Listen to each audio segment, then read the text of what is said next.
What's up guys, CJ here and welcome back to another all-new episode of Origins, where we dive into the backstory, adventures, and abilities of your favorite film, TV, and video game characters.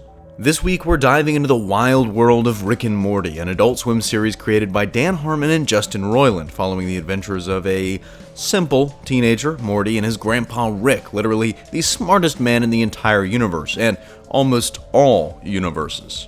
As many of you know, the world of Rick and Morty exists in a multiverse filled with other universes, other worlds, and most importantly, other versions of Rick and Morty, a fact that the show plays around with a lot. Evil Morty is just one of many alternate versions of the central main Morty, Morty C-137. He was the companion for an equally evil version of Rick, aptly called Evil Rick.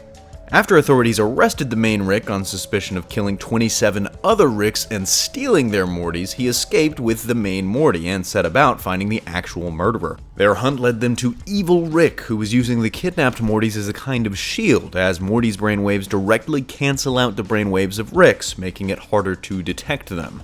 Successfully taking out the evil Rick and freeing the trapped Mortys, it turns out that he might not have been that evil after all, as an autopsy revealed that he was being remote controlled by someone else. That someone turned out to be Evil Morty, who was controlling the Rick with his eye patch the whole time. Discarding it, he blended in and filtered away with the crowd of freed Mortys, headed back to the Citadel of Ricks.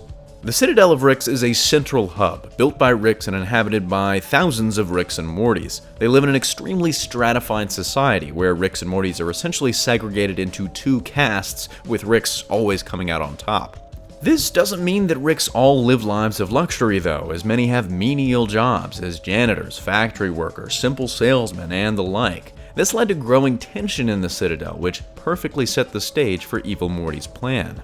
He lay low, disguising himself as a politician, competing in the Citadel's first ever Democratic presidential elections in the aftermath of the death of the ruling Council of Ricks. As the only Morty running against a field of Rick candidates, he was seen as an incredible long shot and underdog. However, by striking a message of unity between the marginalized Ricks and Mortys in Citadel society, he quickly surged in the polls.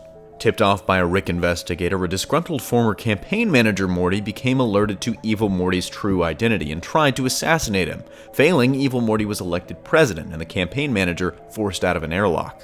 Very quickly, Evil Morty showed his true colors, taking out most of the members of the Shadow Council of Ricks and installing himself as a dictator, with plans and motivations as yet unknown. But it seems certain that he'll try to come after the Rick and Morty who foiled his initial plans in the first place.